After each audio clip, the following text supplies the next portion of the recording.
think it's time for us to get started. We are just at the top of the hour, so I wanted to make sure that we get started and respect everybody's time today. So thank you all so much for joining us today.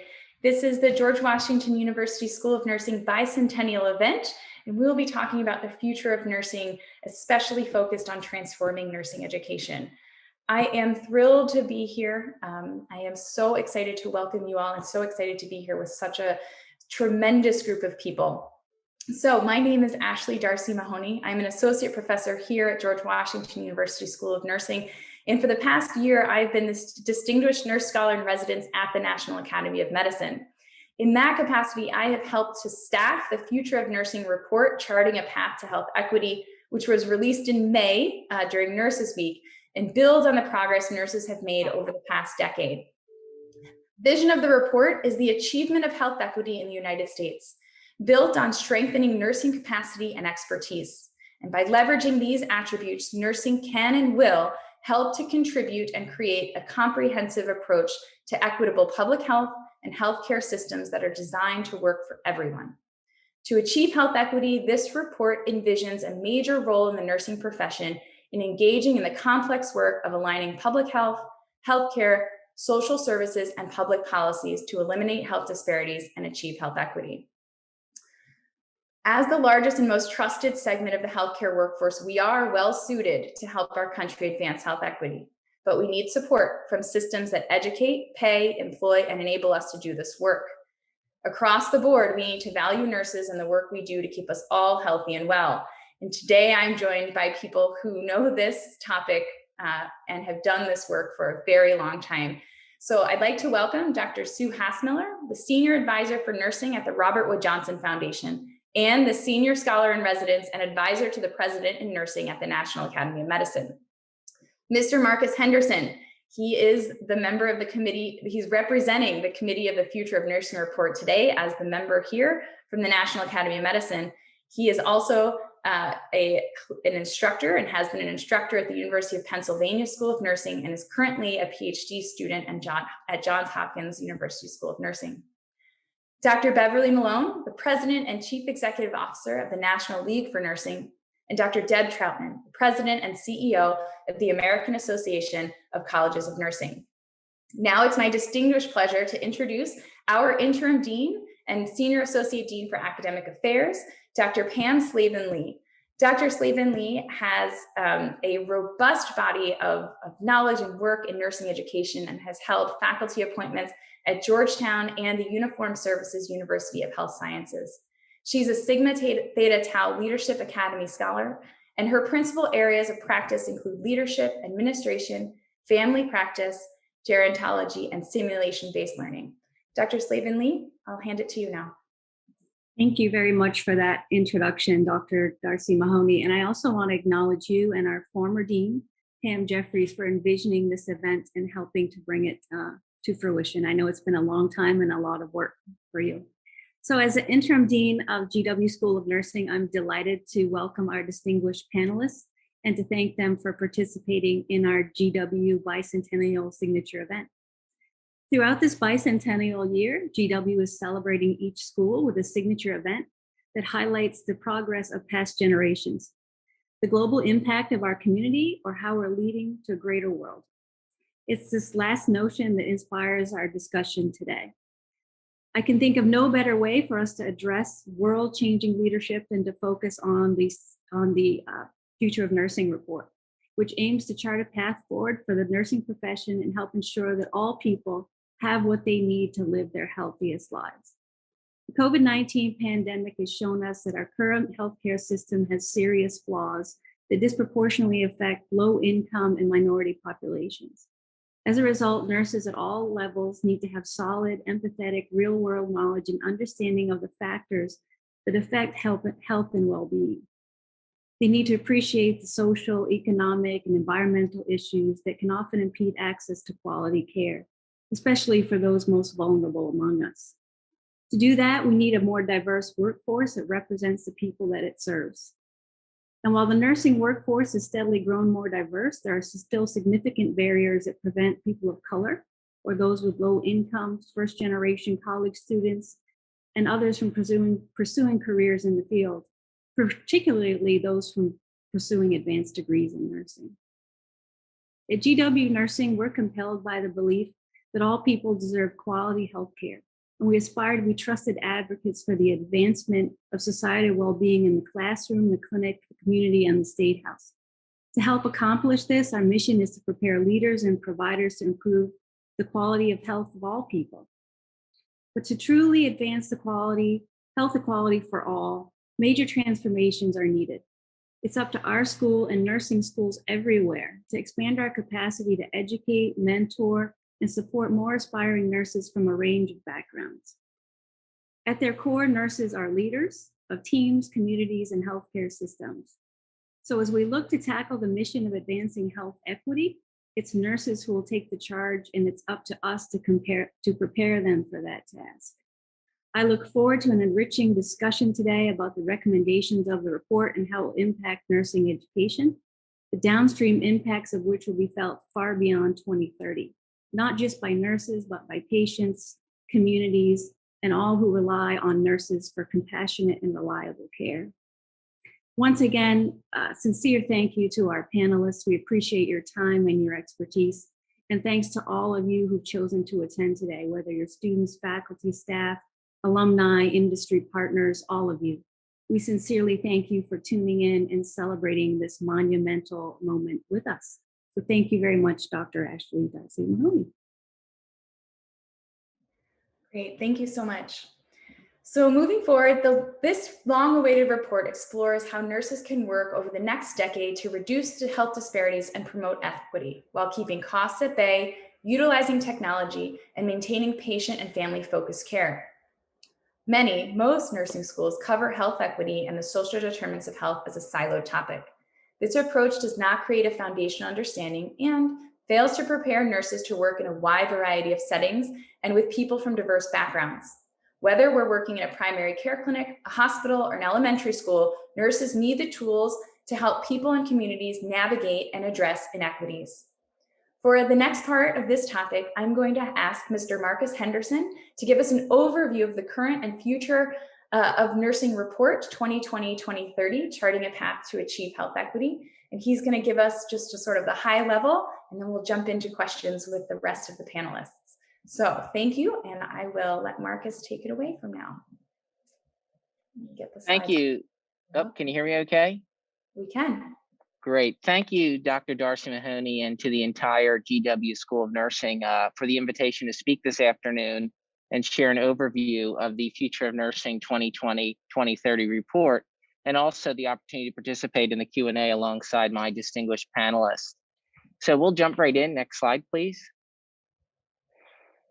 For too long, the United States has overinvested in treating illness and underinvested in promoting health and well-being and preventing disease. Despite significant financial investments in our healthcare system, the health of Americans lags behind other countries. Compared to most other developed countries, life expectancy, infant mortality, maternal mortality are all worse in the United States. The health inequity gap has grown over time, and such inequities are unnecessary, unjust, and avoidable. And while COVID-19 illuminated and exacerbated health inequities, the United States faced wide and persistent gaps in health tied to poverty, racism, and place well before the pandemic hit. The root causes of these inequities are shaped by structural determinants, and understanding and acting on those determinants will help nurses play a pivotal role in improving health equity. Next slide.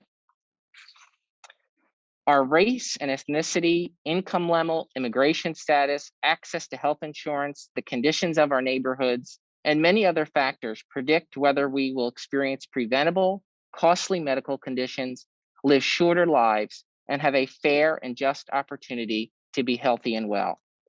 Understanding the root causes of these inequities and the roles that housing, transportation, employment, the conditions of our neighborhoods, and other social determinants play will help us improve everyone's health and well-being. Next slide. It is clear that nurses can and should do more to build healthier communities for all. The Future of Nursing 2020-2030 consensus report builds on progress nurses have made over the past decade. Since the Institute of Medicine published Future of Nursing, Leading Change, Advancing Health report, we've strengthened education, advanced practice, promoted leadership, and increased workforce diversity, but there is still much more work to be done. Next. The report, funded by the Robert Wood Johnson Foundation, is the product of the National Academy of Medicine's committee of 15 experts in nursing leadership, education, practice, and workforce, as well as health policy, economics, medicine, law, and healthcare research. The foundation tasked the committee with charting a path for the nursing profession to create a culture of health, reduce health disparities, and improve the health and well-being of the nation. Next. A team of study staff from the National Academy of Medicine and a group of advisors supported the committee in this work. The COVID-19 pandemic, which began as the committee was drafting the report, compelled the committee to highlight nurses' pivotal role during the pandemic and what steps are needed to address challenges that arose, particularly around nurses' mental health and well-being, disaster preparedness, racism, and widening inequities. Next. The new report, first and foremost, recognizes that promoting health and well-being for all has long been an essential role of nurses. The reason is simple, because nurses are everywhere. As the largest and consistently most trusted segment of the health workforce, nurses are well suited to help our country advance health equity.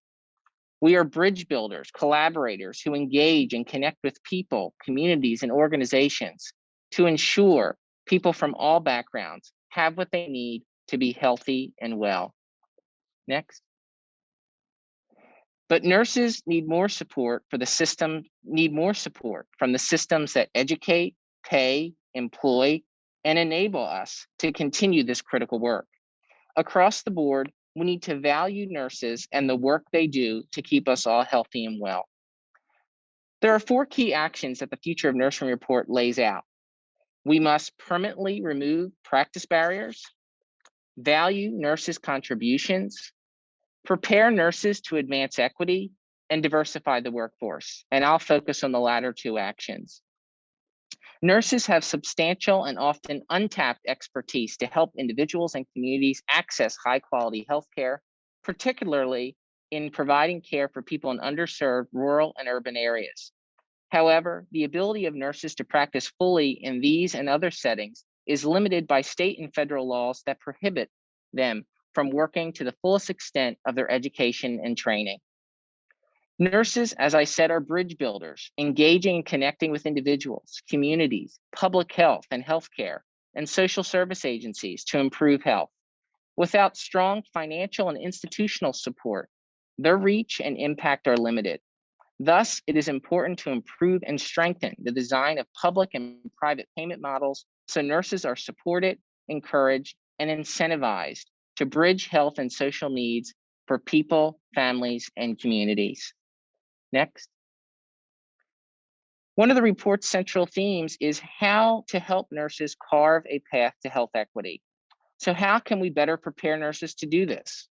Regardless of the setting in which nurses work or their level of education, nurses of the future will be expected to have a sophisticated understanding of social needs, social determinants, and health equity, and also to be able of applying this knowledge in their practice.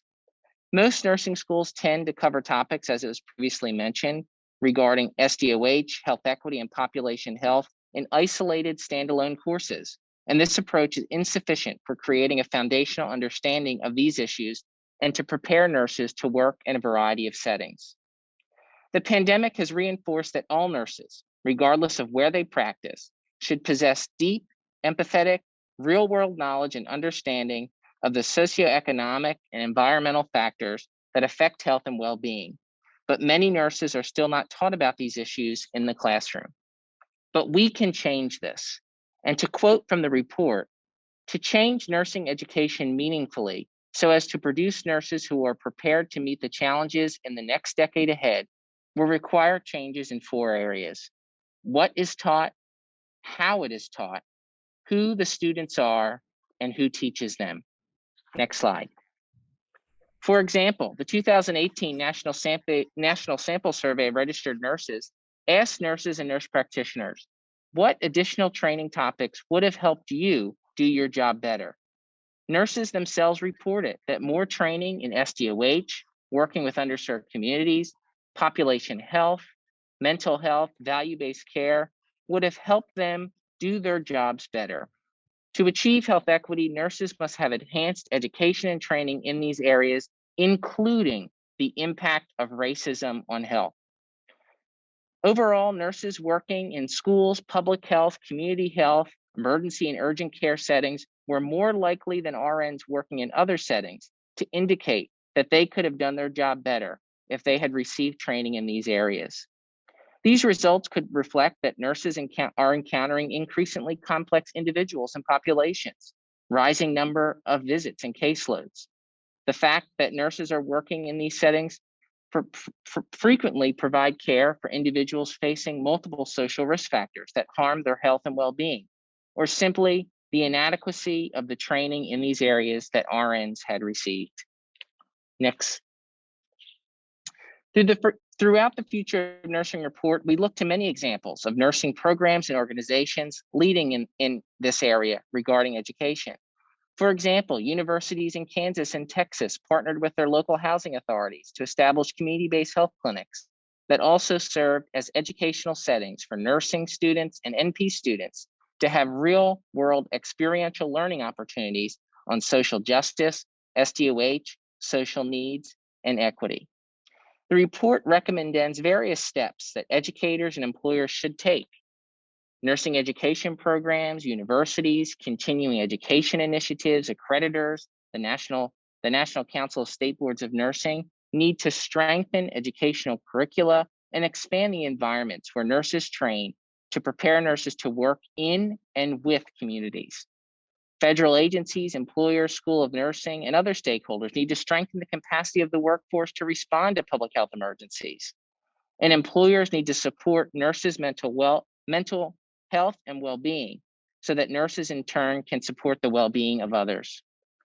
Nursing programs, leaders, licensing boards, nursing organizations should create and implement systems and evidence-based interventions dedicated to fostering nurse well-being. Next slide. The committee also urges nursing schools and nursing education leaders to commit to eliminating racism at all levels, structural and or personal, individual, within their own institutions. To implement the report's recommendation, nursing school leaders and faculty must have the knowledge, skills, and capacity to prepare students for the challenges of advancing health equity, understanding the impact of racism on health, also within the profession, and fully understand the implications of the social determinants of health as detailed in the report. If health equity and SDOH are to be integrated throughout the curriculum, all faculty, tenure track, clinical instructors, mentors, preceptors, and others must have these competencies. Many faculty, however, in schools of nursing lack the knowledge and experience needed to develop the curricula and strategies for incorporating SDOH and equity across nursing education. Therefore, to develop these competencies, nursing schools must commit resources and support for faculty by encouraging the development and dissemination of evidence-based methods and models to upskill the nursing faculty workforce. Next. Another key action is the urgency of diversifying the nursing workforce. Next slide. The latest data show that racial and ethnic minorities account for 40% of the population, but only 20% of the nursing workforce. The report lays out a number of reasons as to why there are still significant costs, cultural, social, racial, and awareness barriers that prevent people of color, those with low incomes, first-generation college students, and others from pursuing careers in the field. Particularly, it deters pursuit of advanced degrees. Nursing program faculty are also overwhelmingly white and female. 90% of all nurses in formal leadership role, in fact, are white. Currently, these faculty are not all prepared to educate students about SDOH and health equity. Further, students and faculty from racial and ethnic minority backgrounds report several barriers: unwelcoming environments, feeling marginalized, underappreciated, invisible, report a lack of support, feelings of tokenism, and the inability to integrate into existing structures within schools of nursing. Next slide.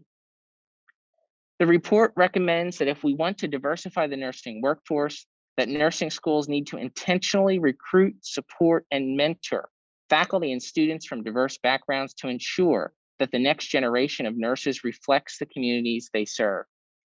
Nursing accreditors can also play an important role by requiring standards for student diversity, just like other health profession schools.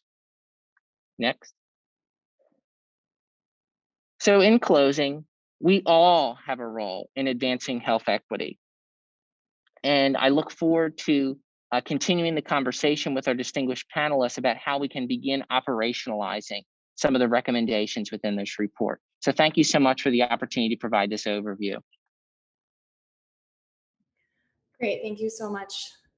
And I would like all of our panelists, if possible, to go ahead and turn back on your cameras so that we can, and self-included here, so that we can get back into all of our discussions. Perfect, thank you all.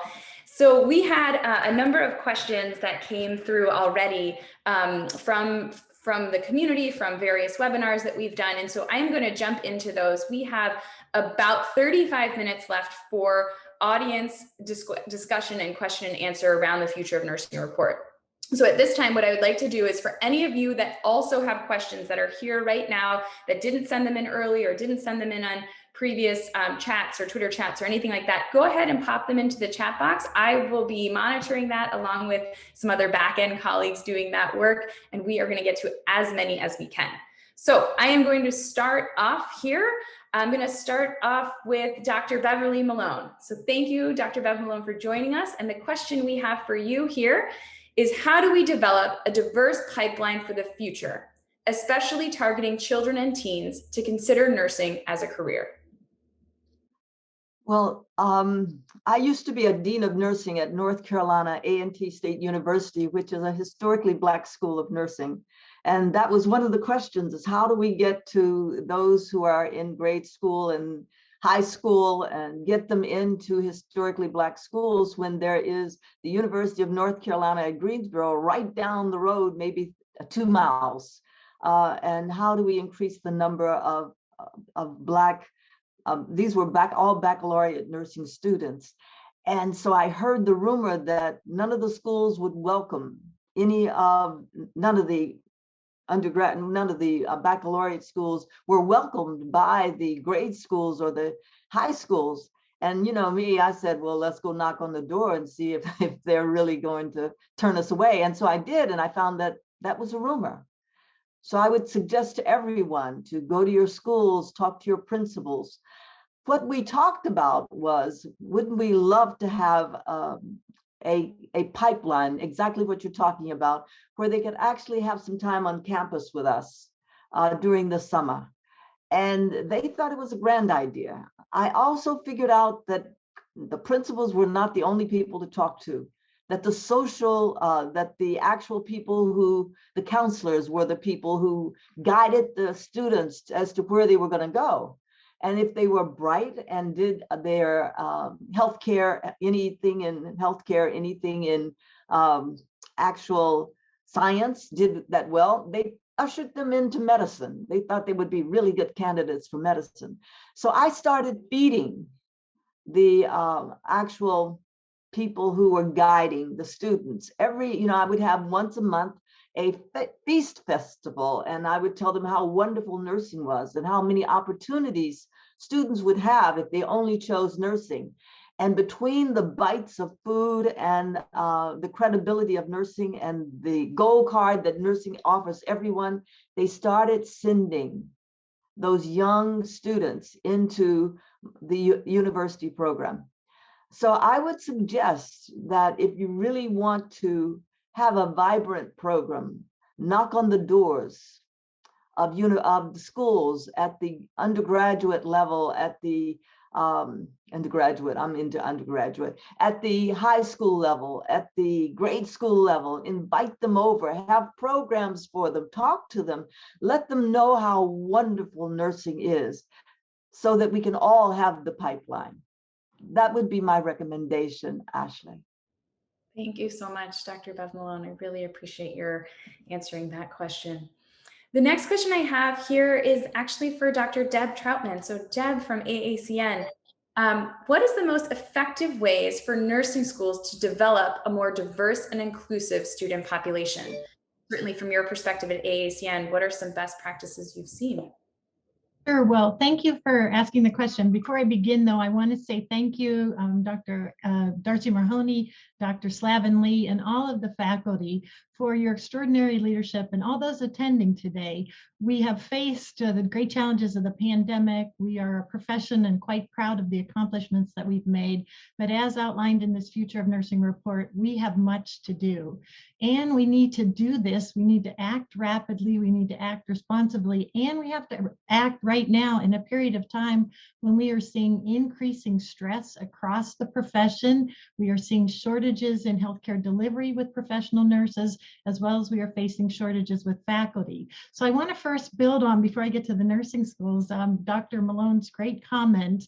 And that, I was reflecting when early in my career, I was a trauma nurse, and we would go out to the grade schools. And just as Dr. Malone said, we not only went out and talked to them about our great profession, but we fed them. We had food, we had candy, we had treats, but we talked about what was so exciting, what we loved about our work. And it was contagious. Many of you know I love quotes, and one that I love from Doris Kearns Goodwin is, she said, "There's nothing more important in life than to have work worth doing and doing it well." We need to help these very, very young people understand how when they join the profession of nursing, they can have work worth doing, and they're going to be expected to do it well. Now, back to my question, we need a more diverse, as already been identified in the report, we need a more diverse student population. We need a more diverse healthcare profession overall, but most certainly within nursing. And there's much that we can do. I'm going to speak briefly about the holistic review process, but one other point that I want to make. We not only need diversity of how we look, we need diversity of thought. And I would suggest that as a nation, I believe we've lost a little bit of respect for diversity of thought. We need to be able to come together and disagree and respect each other, even if we have differing opinions. And we as a nation, I believe, certainly have to get back to that. But with respect to schools of nursing, much great work has already been done, but more to be done. And especially many people on this webinar are probably familiar with the holistic admission review process, but it looks at, while certainly importantly, grades and test scores, there's much more to assessing whether an individual is a good fit and would make a great contribution to our profession. There's looking at the applicant's academic readiness. And if they don't have what they need, but they'd still be great for the profession, then we need to think about what else we do to help support them. There needs to be a consideration of the contributions because of their life and work experiences that they could make to the incoming class. And we need to evaluate the potential for success. And again, make sure that all students will have different levels, perhaps, of readiness, but what can we do to help them be able to be successful? Since 2016, AACN has been working with our member schools, providing technical assistance for the holistic admission review process, or some refer to as HAR. But also, I would say that we need to learn from each other, learn from these experiences, and continue to build upon the successes. But it is so much more. Grades are important, but it is so much more than that. And I would close by just saying that we have a history of some great successes in our profession, advancing the profession, but there is so much more that we need to do. And we need to think about how we challenge ourselves to continue to expand, again, not only the diversity of how we look, but the diversity of thought. Thank you. Great, thank you, Deb. Does anybody else on the committee want to comment on effective ways for nursing schools to develop a more diverse and inclusive pipeline? Yeah, Sue Hassmiller, please jump in. Yeah, I've seen some really successful programs. One with a board, a large health system board that I sit on, and that is to bring high schoolers. And sometimes people say, well, that's late. You really ought to get to the middle schoolers or even elementary. But what I've seen is that these young people really need to see people in action, and they need to see people who look like them. So programs like the one that I'm affiliated with, bringing high school students who are interested in the health profession into the academic health centers or the hospitals and clinics near where they live is really helpful. I know that there's also a program, some of you may know Dr. Linda Burns-Bolton. She has a program at Cedars-Sinai, again, to bring young people who have expressed interest in the health profession to actually work in a very structured way. They have to sign contracts, and they get a little bit of money, but it's a fantastic way to see people, in action. So I really believe that seeing people who look like you and who are in action really makes a difference as well. And Sue, this is Deb. Thank you. I'm glad you made that point, because I also think not just bringing them into practice, bring them into the academic environment, because that also can be scary and unknown and foreign. And again, matching students up more with people like me has also been a strategy to be successful. So thank you. Very good point. Thanks, Ashley, for letting me jump in there. I'm done. Thanks. Go ahead. I saw you want to jump in. Yeah, I'll just add two things. One about pipeline, for those of you that may not be familiar, there's a international student organization for pre-professional students called Hosts of Future Health Professionals. I credit much to my growth to being a member of that organization in high school. And these are students in middle school and high school who are enrolled in career and technical education programs or identify interest in health careers. This organization internationally is 55% diverse from racial and ethnic minority backgrounds. In the state of Pennsylvania, for example, I would bet probably 75% of our teachers in those programs are registered nurses. So how are we partnering with our nurse colleagues in the public education system to bolster that pipeline? This is a great organization. I don't have any data on how many actually go into nursing, but the opportunity to partner is there. We have over 110 chapters just in the state of Pennsylvania. I could count probably on two hands how many schools of nursing probably actually partner with those high school programs. And the other piece to add, to go beyond the admissions piece, is thinking about those other supports. And I'm not just talking financial support in terms of tuition and books for students, but the social needs of students. I was in a meeting yesterday, and somebody said to me, very bright student of color, who didn't have money to put gas in her car to get to clinical. And if she didn't go to clinical, she'd be kicked out of the program.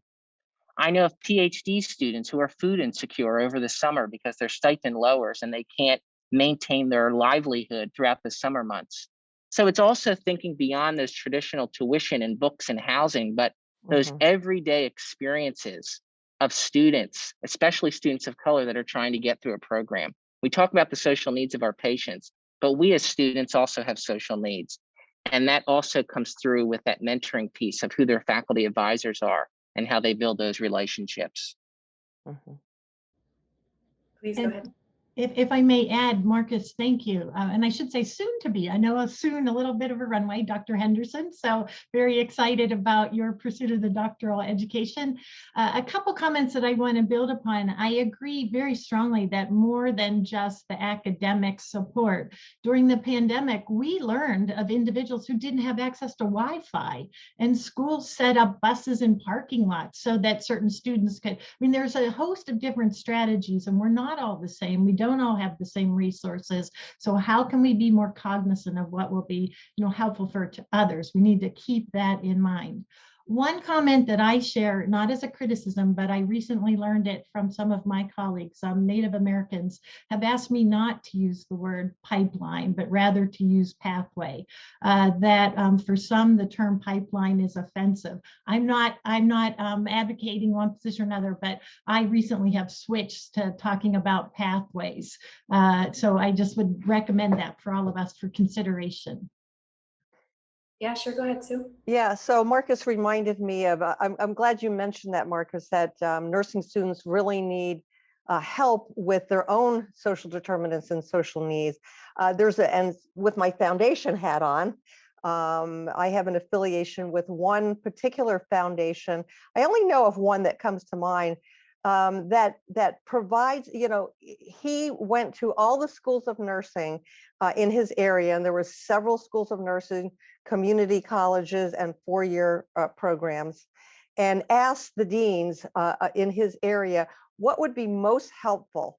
Well, everybody needs money, but one of the consensus points across all of the deans was just what you mentioned. We need to keep our nursing students in school, and some are being very hard hit with food insecurity, housing insecurity. So this particular foundation in Florida has an emergency fund, and deans can apply for emergency funds for particular students, make a small case. It's not onerous, and the money is there. So, it's something to think about as deans. If we have other deans listening, maybe going to your local foundations and making this kind of pitch as well.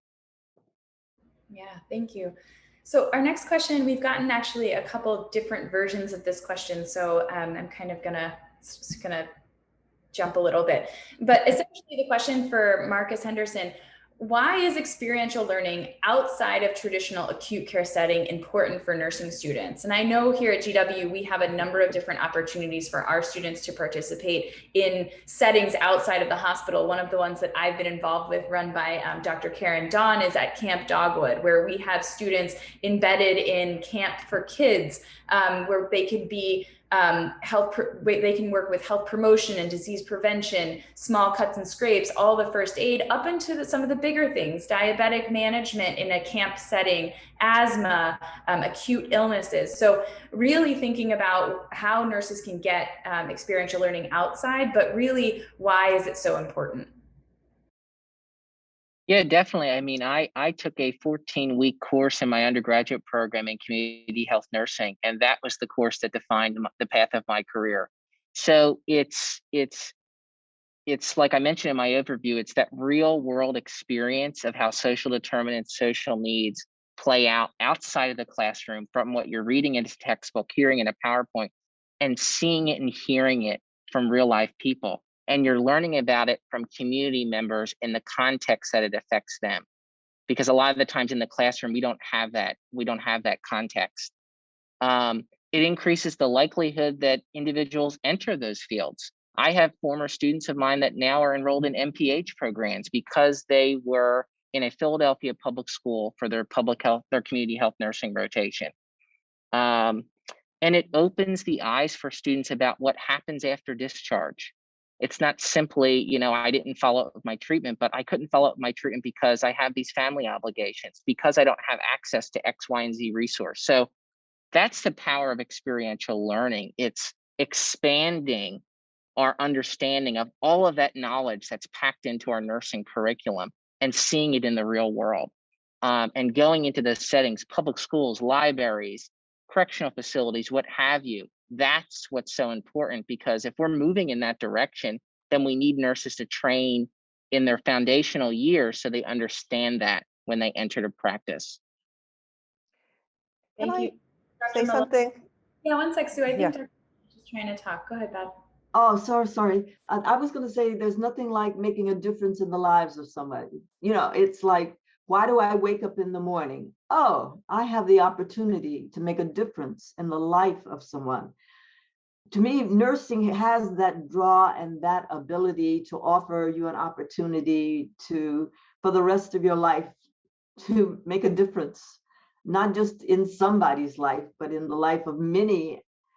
And I think that gives such energy and such ability to be more than who you are, more than who any of us are. I respect all of my colleagues here, and I know that they make a difference in the lives of other people. And I just try to hang around them so I can make a difference in those lives too. Yeah, so just to add on to what Marcus was saying, the question about experiential learning. So not only does it get the students out in the community with a greater understanding of those social determinants, I would say this conversation right here really impinges or bumps up against whatever overlaps with the recommendation 1 from the committee, where it said that all nursing organizations and nurses should work together. In other words, everybody should be rowing in the same direction. And the understanding behind that was that there are nurses in the community, in public health, in school health, who live in this space and they know this lingo and they really understand this with their bones. And so again, for students to work with our nursing colleagues who have been in this space their whole lives or whatever, it really presents another role model into fields that we're trying to get more nurses into, which is public health, community health, and school nursing. And I would build on what Sue said. It's our responsibility to do that. I was shocked when I started at AACN. A very dear friend of mine I have great regard for was running a federally qualified health center. And I said, oh my gosh, what a great opportunity for students. And she said, I'm not having any students there. I said, wait. So we had many, many conversations, but we impose our own barriers and we need to challenge ourselves. Yeah. And the we is academics and practice together, not one reacting to the other. I think the more we strengthen our partnerships, our collaboration, and as Sue and Marcus have said, we look at where these opportunities are. We're a profession, and at least, I know early in practice, when you didn't have a supply, you found a way to get whatever you needed and or something else. We need to apply that same wonderful characteristic about us as nurses to overcoming some of these barriers and not let ourselves be. There's enough other barriers out there. We need to do our best to try to, Sue, you said rowing together, went in the same direction. I absolutely agree. Yes. Yes, there we go. All right, everybody. Hey, we're synchronized too. Sorry, there you go. I'll just take fun on Zoom. I'll just take a moment of a moderator's prerogative. For those of you who know me, I'm a neonatal nurse practitioner, so I practice in the ICU.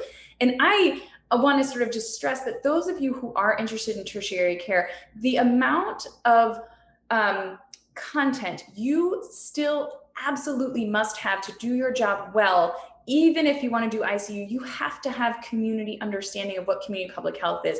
And I'll sort of just say in a quick 1 minute, perhaps never have we seen this more prevalent or more important than right now, where public health absolutely is influencing what is happening in our ICUs. From a neonatal perspective, right, in our neonatal ICUs, I would encourage anyone interested in pediatrics or tertiary care pediatrics to understand what happens in WIC clinics, to understand what happens in vaccine clinics, in school nursing, in all the places where children are that are frankly generally not in the hospital. That is what keeps them out of the hospital and brings them, when they come to us, out to the community so that they stay healthy and optimizing their health outside of the buildings and walls in which I see them. And so for those of you who are interested in healthcare in a hospital, I encourage you to make sure that part of your education focuses on where your students come from that maybe have brought them to you and where you'll be sending them back to after they leave you. These are important parts of your ICU education content as well. And so please don't just think of them as something else you have to do that's not in your realm, because it is. And so I just sort of want to push that notion forward, because I know that sometimes gets to the front of our students. And I would just like to, oh, sorry, Dr. Malone, you're on mute. Go ahead. Go ahead, Bev. Yeah, no, I'm not on mute. I just want to push forward the idea that Ashley's talking about, because mental health doesn't have a doorway or a barrier, so it's only in the tertiary care. Mental health covers the whole spring of life, and how you feel out in the community frequently when you come to work is how you feel at work. And I'm talking about nurses and all kinds of providers. I just want to say that your mental health and well-being is so significant to how you approach even the work that you do when you get there. And that has a lot to do with how your patients respond to you. all of this is connected. I wish I could say, oh, don't worry, it stops when you hit the door of the hospital. Not at all. It is a continuum of your well-being, of how you take care of yourself. And so please take care of yourself in your communities. If you're a school nurse, take care of yourself in that role. Make sure that you're taking care of yourself all along the road. And actually, Dr. Malone reminded me of another point. I'm also a psychiatric nurse, and I will admit that when I first started in practice in community public health and into psychiatric nursing, I had an identity crisis because the majority made me believe that I wasn't a real nurse because I didn't go into med surge when I first exited school. So we have to get rid of that notion that med surge is this rite of passage, because I wouldn't be the nurse I am today hadn't I started working in that homeless shelter in Philadelphia and then working in an inpatient child and adolescent psychiatric unit. So we have to dismantle those barriers. And then one other quick point, that wasn't the original point that I was going to make, but I felt, it was important to say that, and we're not saying it's easy to go into the community. We have to acknowledge that our institutions lie within communities that there's distrust, there's hurt. So it's about awareness and acknowledgement and transparency of the role we've played as schools of nursing in leading to that mistrust and hurt, repairing those relationships to then get our students to be able to learn and benefit from what the community has to offer. I've taught in community public health. It's hard to get clinical sites, and it's not because they're not there. It's because of the damage that has not been acknowledged and repaired. Mm-hmm. Yeah. Ashley, if I could pick up on Marcus's comment, which Marcus, thank you. I mean, I agree, and it's followed nicely from Dr. Malone. I think, I was reminded, I read a couple years ago, the book, The Future of the Professions. And in the foreword of the book is a quote from an economist. And he said, the challenge of the future is not so much the generation of new ideas, but escaping the old ones. And if it ever applied to anyone, as much as I love our profession, I believe it applies to us. We need to be able to open our thinking, change our ways, continue with certain things that we, hold steadfast and true, but not be encumbered by the past to the extent that some of us may currently still be. Thank you. So we actually have a hand up, so I'm going to go ahead and offer that person to go ahead and ask their question. So Miss Marcella Rutherford, would you like to ask the question? Yeah, I'm unmuted. I can't put my camera on for some reason, which I'm happy to do or leave it off. It doesn't matter. But I just wanted to comment on, and many of the things resonate. And in Florida, yes, we have the day in the life of the nurse, and we do a lot of those sessions with student nurses. We're very diverse in our student populations, and retention is really our huge focus of students, and dealing with the various different culture, ethnicities, and students that we have. But the issue that I wanted to bring up is getting the students into the outpatient out of the acute care. With COVID in particular, it's been very difficult, in particular with community sites and mental health sites, because they have stayed closed down longer. Mental health's a little easier because harder to get the faculty to understand that mental health patient care can be on a med surg floor with all the co-occurring mental health that's going on with your patients today. So you can use those to help educate, but to give some experience in a mental health facility is very hard to get into, but community is even worse. But one of the barriers to getting students, all of these robust, is right now I'm working on a grant, and I've had a grant in the past, and then you lose the grant, is the having the faculty with the student. So in many of these sites, you can't send 8 students, right? So the costs of sending 2 students with 1 adjunct is beyond the budget ability in large nursing programs to do.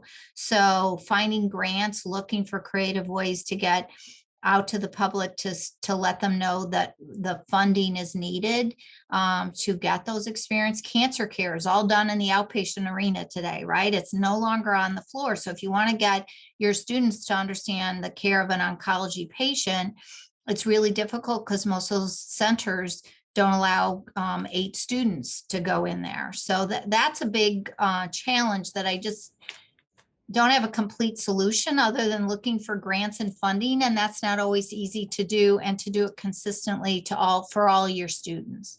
And that was my comment. Great, thank you. So to the panel, do any of you have sort of any suggestions for some creative ways in which we can get students, because I know this is a problem in lots of places that where COVID has really shut down. And this kind of can piggyback onto another question, is perhaps what role can simulation play in providing these types of learning experiences around health equity, social determinants of health? Still on mute, huh? Our colleague at the NCSBN has said you can go up to 50%. And then we've got colleagues who will not go up to 50%. We've got schools who are just barely at 10%. So I think it's the boldness that is needed, that we need to step out there and do some creative simulation. I think we need to go to places we've never been before. So I'm thinking about prison systems. And I know that that's like, but I think that that's part of the community. And I don't understand why we don't say that that's part of the community. I'm also a mental health nurse extraordinaire, Marcus. And I love my role as a mental health nurse, and I've always loved it. And it's about creating new venues for students and thinking differently about the community. My colleague Susan Hassmiller loves school nursing, no doubt, and public health, no doubt about it. So we've got to take that mentality and put it in our minds and say, is there a new way of looking at a place to go and have an opportunity for an adventure and an opportunity and to help our students get in there? Go ahead, Sue. I love it. Let's go on an adventure, Bev. I love that. So I want to put another plug in for, I think we've been talking around it a bit, and I sort of brought up the notion of the importance of, Marcus, you started getting out there in the community, but multi-sector partnering is really so critical. You know, in the first report, and you showed the cover of the first report, hopefully everybody remembered that report. That report talked a lot about interprofessional collaboration. And not that I think we should ever leave interprofessional collaboration behind. It's still very important. We still need to do it. But this report says we got to move beyond it. And multi-sector partnering is really so important. And to get out there, you know, I don't know, I'm not in education, so I don't know all the rules and regs of how many faculty you need and whether you can get into this agency or not. But Bev, to your point about thinking big and creative and going on an adventure, really getting into agencies and organizations that represent not healthcare, but that represent the social determinants, like agencies on homelessness or food insecurity. Yeah. And I think they need nurses just as much as we need them. Again, it's another way of understanding what's out there. You know, in this report too, this new report on achieving a path to health equity, there are leadership competencies in this report. Some you may recognize, some are overlapping with what AACN and NLN and others, AONL, have brought forward. But one thing that this committee did was to identify a competency, a leadership competency in multi-sector partnership. That is the new stuff here. That is the new stuff. You know, there was a meeting we had, the Campaign for Action, last week, and I think some of you were on that. And I was so impressed with this one person. It was a very diverse audience. We had over 250 people, but we invited someone from California who was in charge of homelessness. And I went to that small group, and she talked about one of her big projects of late was to address the homelessness on Venice Beach. People couldn't even get to Venice Beach anymore because of the encampments on the boardwalk. And the community was up in arms. So she was charged with addressing that. She told our big group she could not have done it without nurses, because the community trusts nurses, and every single one of those encampments are back. The community has their boardwalk back, and she credits nurses with the trust that they have with the community. So. Thanks so much. You know, I wanted to piggyback a little bit on what you were saying, Sue, and really this idea of multi-sector partnerships and nursing sort of getting out of its bubble for students and faculty and their formation. We had a question come through about faith-based relationships in the community and how can we incorporate faith-based institutions in our recruitment of nursing students, but also in our education and our sort of community as it relates to nursing. So I think it's sort of part and parcel to some of what you were saying. Yeah, I love that piece because I grew up in a Baptist church and people were always passing out. So, that was a wonderful opportunity as a psych nurse and as a nurse to show my skills or to try to show my skills. And I think that there was always this group of nurses who were not really nurses, but they wore the white uniform and they wore the caps, and they were the ones who took care of the people in the church. They were the ones who said, you need to go see about your blood pressure. Have you gone to see about that blood pressure? And more, I don't know any place that healthcare is not needed. And so faith-based healthcare to me is the same as any other sector that Sue is talking about or my colleagues are talking about. Any sector of the world requires healthcare. Climate change requires healthcare. All of these disasters that are happening, healthcare. We nurses, we've got to be involved. We cannot stand by and say, oh, that's not part of what I do. And mental health, Marcus, healthcare. So I'm so excited about all the opportunities available for us to show that nursing makes a difference. Well, I have at least a few more questions, but I am worried that we are going to run out of time. So I'm sorry to say that we must come to a close here, but I want to, thank you all for being here. Thank you all for your questions, for your thoughtfulness. I've dropped in the chat a few of the things that people have been talking about as I've been trying to keep up. But one thing to sort of extend on the last point that Dr. Malone was making is that nurses are everywhere. And I'm going to plug in for the Future of Nursing podcast, which is out now. And this has some of our incredible colleagues in nursing, clinicians, education, and leadership. It is out. It's on Apple and Spotify, all the places you can find your podcasts. I'm not here to say anyone is better than the other. Wherever you find them, the Future of Nursing podcast is, they're 30 to 40-minute episodes, and they're all about the things we talked about today. So I would encourage you to go check them out. The first 2 episodes are out. There'll be one a week for 8 total weeks. And I hope that they will sort of help continue this conversation because that's what we want. So on behalf of GW Nursing, thank you for joining us for our Bicentennial talk. Thank you to our panelists, Dr. Trautman, Dr. Hassmiller, Dr. Malone, soon to be Dr. Henderson in a couple of years. Thank you for joining us. And Dr. Slaven Lee, thank you for being with us today. All right, have a great day, everyone. Thank you again. Bye-bye.